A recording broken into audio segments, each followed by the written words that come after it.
Assalamualaikum warahmatullahi wabarakatuh. Kami dari kelompok 4 akan menyampaikan materi tentang Green Accounting.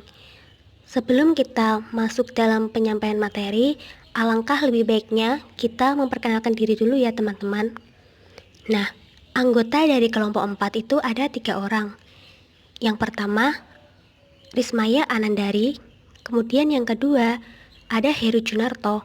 Kemudian yang ketiga, Saifatul Khairoh. Nah, langsung aja ya teman-teman. Materi yang pertama akan saya bawakan sendiri, yaitu Saifatul Khairoh. Green Accounting atau akuntansi lingkungan. Apa sih Green Accounting itu? Green Accounting adalah jenis akuntansi lingkungan yang menggambarkan upaya untuk menggabungkan manfaat lingkungan dan biaya ke dalam pengambilan keputusan ekonomi atau suatu hasil keuangan usaha. Green Accounting menggambarkan upaya untuk menggabungkan manfaat lingkungan dan biaya ke dalam pengambilan keputusan ekonomi. Dalam hal ini, memiliki artian bahwa suatu perusahaan memiliki andal besar dalam perusakan lingkungan sekitar. Maka, para pebisnis itu harus merubah pola pikir mereka dengan memperhatikan lingkungan sekitar yang menjadi sumber daya perusahaan. Dengan menghasilkan sejumlah aset ekonomi atau menyisihkan sejumlah aset ekonomi perusahaan untuk biaya tanggung jawab sosial dan lingkungan. Nah, kalau pengertian Green Accounting menurut EPA itu merupakan identifikasi, prioritas, kuantifikasi atau kualifikasi, dan penggabungan biaya lingkungan ke dalam business decision. Akuntansi manajemen hijau menggunakan data tentang biaya lingkungan dan kinerja untuk keputusan bisnis. Akuntansi manajemen lingkungan merupakan pendekatan gabungan yang menyediakan untuk transisi data dari akuntansi keuangan dan akuntansi biaya untuk resiko dan juga mengurangi biaya perlindungan lingkungan.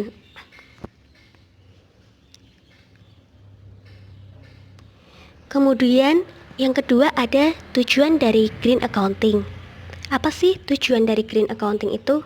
Nah, tujuan dari Green Accounting sendiri adalah pengakuan dan upaya untuk mengidentifikasi cara mengurangi negatif efek dari kegiatan dan sistem pada lingkungan.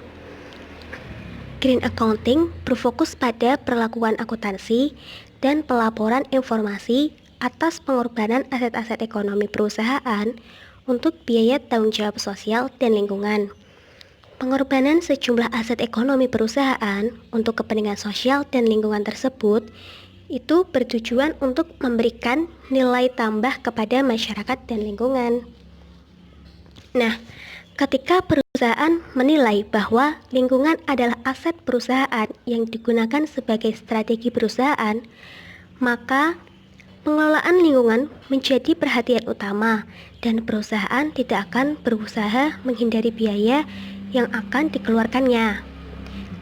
Ketika suatu perusahaan itu melihat bahwa biaya lingkungan yang dikeluarkan merupakan investasi, maka perusahaan juga berpandangan bahwa di waktu-waktu mendatang, perusahaan akan memperoleh manfaat sosial dan ekonomi dari investasi yang telah mereka keluarkan. Nah, kemudian, setelah itu ada manfaat dari Green Accounting. Ada beberapa manfaat dari Green Accounting.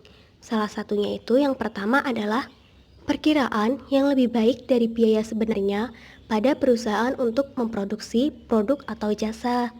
Kemudian yang kedua, mengidentifikasi biaya-biaya sebenarnya dari produk, proses, sistem, atau fasilitas dan menjabarkan biaya-biaya tersebut pada tanggung jawab manajer.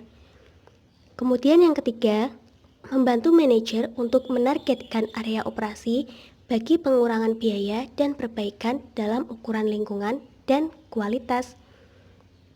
Kemudian, manfaat yang keempat itu adalah membantu dengan penanganan keefektifan biaya lingkungan atau ukuran perbaikan kualitas. Kemudian, manfaat yang kelima itu adalah memotivasi staf untuk mencari cara yang kreatif untuk mengurangi biaya-biaya lingkungan. Kemudian, manfaat yang keenam itu adalah mendorong perubahan dalam proses untuk mengurangi penggunaan sumber daya dan mengurangi mendaur ulang atau mengidentifikasi pasar bagi limbah. Manfaat yang selanjutnya adalah peningkatan kepedulian staf. Maksud saya, peningkatan kepedulian staf terhadap isu-isu lingkungan, kesehatan, dan keselamatan kerja. Kemudian, manfaat green accounting yang terakhir adalah meningkatkan penerimaan konsumen pada produk atau jasa perusahaan dan sekaligus meningkatkan daya kompetitif. Nah, sekian ya teman-teman yang dapat saya sampaikan. Materi yang selanjutnya akan dilanjutkan oleh teman saya, yaitu Rismaya Anandari.